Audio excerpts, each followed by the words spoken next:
भारत गौरव आचार्य श्री पुलक सागर जी गुरुदेव के प्रवचन और लेटेस्ट धार्मिक भजन व कार्यक्रम निशुल्क देखने व सुनने के लिए हमारे YouTube चैनल जीन शरणम मीडिया को आज ही सब्सक्राइब करें और सबसे पहले देखने के लिए बेल आइकन पर क्लिक जरूर करें।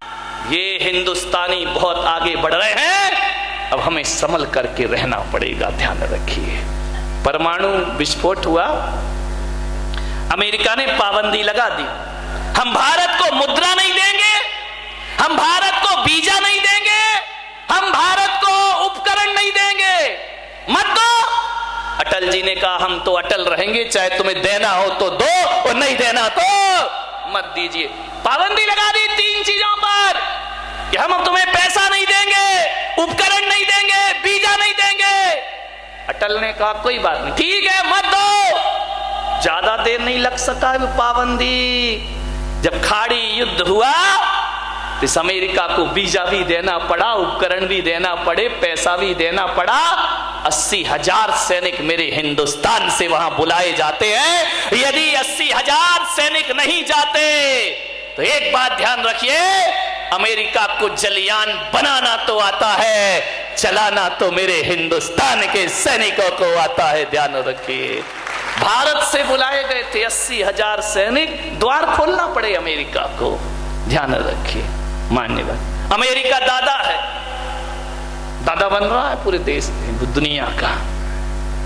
चाइना बाप बन रहा है, बन जाओ। मेरा हिंदुस्तान ना दादा है ना बाबा है, मेरा हिंदुस्तान तो भारत माता है, ध्यान रखिए। एक बात, जापान जब द्वितीय विश्व युद्ध हुआ तो जापान के कुछ सैनिक और हिंदुस्तान के सैनिक उस विश्व युद्ध में सीमा पर खड़े हुए हैं, लड़ रहे हैं। ध्यान रखना, बड़ी मार्मिक घटना है। जापान के सैनिक को प्यास लगी, भारत के सैनिक को घायल किया उसने, लेकिन जापान के सैनिक को प्यास लगी। पानी पानी करके तड़पने लगा वो युद्ध के क्षेत्र में। और जब पानी पानी को तरसा तो एक भारतीय सैनिक के पास एक बोतल में पानी था। उसने कहा इसने हथियार डाल दिए हैं, भारत की संस्कृति है, अब इंसानियत का काम लेना चाहिए। और उसे बुलाया कि आओ मेरी बोतल का पानी पी लो। जैसे ही वह पानी पीने आया, बोतल से जैसे ही पानी दिया भारत के सैनिक ने और जापान के सैनिक ने कटार निकाली और भारतीय सैनिक के सीने में कटार खोप दी। दोनों घायल थे, फौज की अस्पताल में भर्ती किया गया। दोनों घायल पड़े हैं, इधर जापान का सैनिक पड़ा है, इधर हिंदुस्तान का सैनिक पड़ा है। इलाज हुआ 8 दिन तक। इलाज होने के बाद जापान का सैनिक लेटा है, उधर भारत का लेटा है, शर्मिंदा हुआ। भारत के सैनिक के हाथ में दूध का गिलास था, वह उठा अपने पलंग से और जापान के सैनिक से कहा दूध पी ले। उसने कहा दूध पी ले, मैंने तो तुझे छुरा मारा है और तू कह रहा दूध पी ले। उसने कहा मुझे माफ कर मेरे भाई, उस दिन तो मैं तुझे अच्छे से पानी ना पिला पाया, लेकिन आज इस अस्पताल में दूध पी ले मेरे हाथ से, मैं तुझे दूध पिला रहा हूं। जैसे ही देखा जापान के सैनिक की आंख भर आई, उसने दूध पिया और पहली बार उसने कहा इस दुनिया से कि मुझे आज समझ में आया है, आज पहली बार मैं समझा हूं कि भारत को माता क्यों कहा जाता है, ध्यान रखिए। क्योंकि भारत वो माता है जो अपने ही संतान को नहीं बल्कि दुश्मन की संतान को भी दूध पिलाना जानती है। इसलिए इसे भारत ध्यान रखना, और किसी को माता नहीं कहा। कभी सुना तुमने अमेरिका माता? जमता है क्या? चाइना माता, पाकिस्तान माता, माता के नाम पे कलंक हो जाएंगे, तो ध्यान रखिए, विचार कर। नहीं, कभी जापान माता, किसी देश को माता लगाओ फिट ही नहीं होता है। अमेरिका दादा, चाइना बाप, लेकिन भारत माता, इसलिए उनको फिट नहीं। इनके संस्कार को तो छोड़ो, इनके नाम में ही नहीं जुड़ता है। कभी बोल के देखना, जय चाइना माता, फिट ही नहीं होता है कहीं से कहीं तक। जय अमेरिका माता, जय रूस माता, कहीं से फिट नहीं होता है मेरे भाई। और एक जुबान में निकल जाता है भारत माता कह करके दुनिया बुलाए। माता शब्द तो केवल भारत के साथ फिट हुआ करता है, क्योंकि इनके पास तो माता के संस्कार भी नहीं हुआ करते हैं। माँ के असली संस्कार यदि कहीं हैं तो केवल हिंदुस्तान के पास हुआ करते हैं। उस संपादक ने तीसरा प्रश्न पूछा कि आपके देश की सभ्यता और संस्कृति है या नहीं है? उनका है। तो बोले जब आपके देश में सभ्यता, संस्कृति, मर्यादा है तो जरा ये बताओ कि जापान, लंदन से बने कपड़ों के लिए तुम्हारे देश के युवा युवती क्यों तड़पते हैं उन्हें पहनने के लिए? आपको तो हिंदुस्तानी वस्त्र पहनना चाहिए, आपको तो भारत के वस्त्र पहनना चाहिए, मर्यादा के वस्त्र पहनना चाहिए। ये तीन प्रश्न हैं। देश का नाम, देश की भाषा और देश की संस्कृति।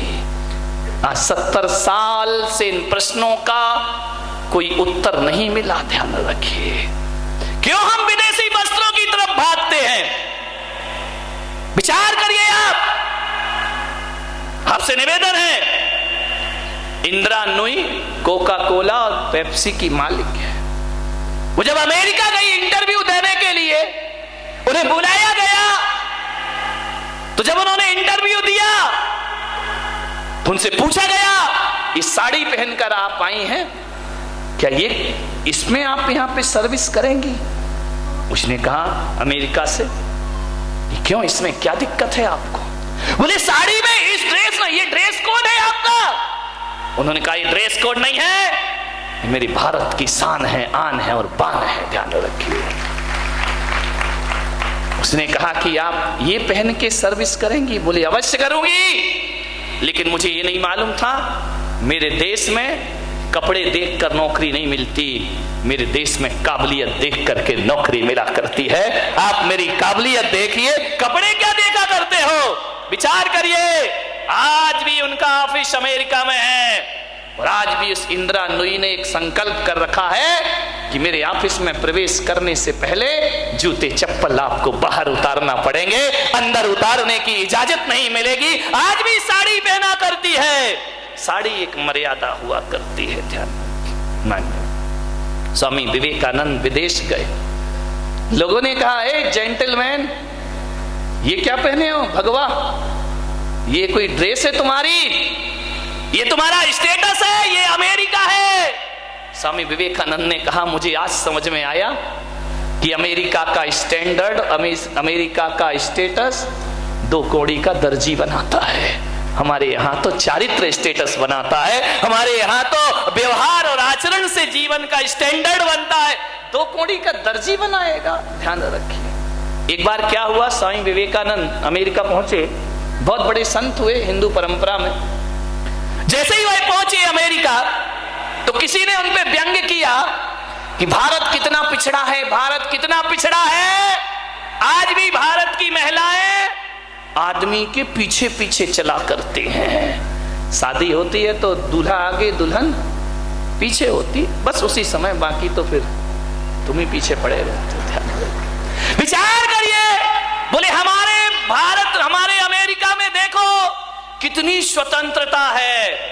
यहां पति पत्नी आगे पीछे नहीं चलते गाय बैल की तरह। हमारे यहाँ तो हाथों में हाथ डाल करके चला करते हैं, हमारे यहाँ तो हाथ पकड़ के चला करते हैं। और तुम्हारा भारत इतना पिछड़ा है कि पत्नी अभी भी जानवर की तरह पीछे पीछे चलती है। स्वामी विवेकानंद ने कहा कि तुम क्या जानो मेरे भारत की कीमत, तुम क्या जानो मेरे भारत के सिद्धांत। हमारे यहाँ जिस स्त्री से शादी हो जाती है 7 जन्मों की कसमें खा ली जाती हैं कि 7 जन्म हम पति पत्नी रहेंगे, हम 7 जन्म के रिश्ते बनाते हैं। और तुम्हारे यहाँ तो ये हालात है, सुबह का पापा कोई और शाम का पापा कोई। आए दिन जूते चप्पलों की तरह जहां पति बदले जाते हैं, हम तुम्हारे यहाँ तो जूते चप्पल जैसे बदल लेते। बच्चे को नहीं मालूम, अमेरिका में पूछ लो बेटा तुम्हारे पापा का नाम क्या है, वो कहता है 2 मिनट रुको जरा गूगल में सर्च करके बताता हूं। ध्यान रखिए, ये अमेरिका के हाल है, विदेशों के। पता ही नहीं है उनको कौन बाप कौन माँ। बोले तुम्हारे यहाँ की नारी को ये डर रहता है कि मुझे छोड़ के वहां नहीं चला जाए, इसलिए हाथ पकड़ के चलती है। और मेरे देश की नारी को विश्वास हुआ करता है कि 1 जन्म नहीं 7 जन्म भी है कहीं और नहीं, इसलिए वो पीछे पीछे चला करती है। ध्यान रखिए, ये भारत हिंदुस्तान की गाथाएं हैं मेरे भाई। लाल बहादुर शास्त्री जब पाकिस्तान गए, क्या जज्बे रहे इन लोगों के। आप जानते हैं उनकी हाइट बहुत नीची थी, छोटे से थे, लेकिन ऐसा प्रधानमंत्री लाल बहादुर शास्त्री के बाद हिंदुस्तान को आज तक प्राप्त नहीं हुआ। ध्यान रखना, जो जब प्रधानमंत्री रहे देश के, वो जब देश से विदा होते हैं तो कर्जदार होकर के दुनिया से जाते हैं। मान्यवर, अमेरिका और भारत में इतना ही अंतर है कि अमेरिका में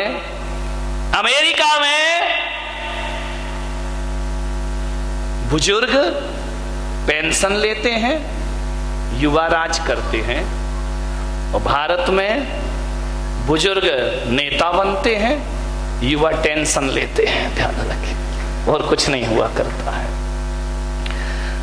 लाल बहादुर शास्त्री जब पाकिस्तान गए तो एक पत्रकार ने पूछा, उस समय भुट्टो वहां के प्रेसिडेंट थे, प्रधानमंत्री थे। बेनजीर भुट्टो नहीं, इनके बाप जुल्फिकार भुट्टो हैं, वो वहां के प्रधानमंत्री थे। तो लोगों ने कहा कि शास्त्री जी आपकी हाइट कम है और उनकी हाइट ज्यादा है, जब आप मिलोगे तो आपको ऐसे देखना पड़ेगा। क्योंकि वो पत्रकार भी क्या क्या पूछ बैठे, कोई भरोसा है क्या। बोले वहां भारत की निगाह, भारत तो नीचा हो जाएगा, वो ऊंचे हैं, आपको ऐसा देखना पड़ेगा। भारत का प्रधानमंत्री कहता है, पत्रकार महोदय बिल्कुल सच कहा है, वो उनकी हाइट ज्यादा है, मेरी हाइट कम है, लेकिन मैं जब भी देखूंगा नजरें उठा के देखूंगा, वो जब भी देखेगा नजरें झुका के देखेगा। ये भारत की शान है। भारत जब भी देखेगा नजर उठा के बात करेगा, और पाकिस्तान जब भी देखेगा नजरें झुका के बात। क्या जज्बे रहे इन लोगों के, कैसा इनके अंदर राष्ट्रभक्ति और देशभक्ति के प्रति जज्बात भरे रहे इनके अंदर। मान्यवर, सोचना है आपको, निवेदन है आपसे। मैं बीमार हूं, अब तो बंद कराओ भाई। और बोलूं? हाँ बोलो, क्या बात है। तो आज ही लेके जाओगे तुम बंदूक पाकिस्तान पे? विचार मान्यवर, भारतीय संस्कृति का दुनिया में कोई भी मुकाबला नहीं हो सकता है। अमेरिका ने कहा कि भारत कहां पहुंचा, हम कहा भारत कहां पहुंचा, जहां तुम नहीं पहुंचे वहां भारत पहुंचा। बोले क्या मतलब, हम मंगल पे पहुंच गए, हम चांद पे पहुंच गए, भारत कहां पहुंचा, भारत तो बड़ा पिछड़ा हुआ देश है। मैंने कहा तुम मंगल में चले जाओ, रूस मंगल में चला जाए, अमेरिका चांद पे चला जाए, लेकिन मेरा भारत जहां पहुंचा है वहां दुनिया के कोई देश नहीं पहुंच सकते हैं। तुमने चांद तारों की यात्रा की है, और मेरा भारत तो वो है जो मोक्ष की यात्रा करता है, वैकुंठ की यात्रा करता है, जिसके सामने चांद तारे बहुत नीचे हो जाते। दुनिया के देश पदार्थ खोजा करते हैं, और मेरा भारत परमात्मा खोजा करता है। यहां परमात्मा तलाशे जाते हैं। इंग्लैंड में जितने सिनेमा घर हैं उससे ज्यादा तो हमारे वृंदावन में कृष्ण गोपाल के मंदिर बना करते हैं।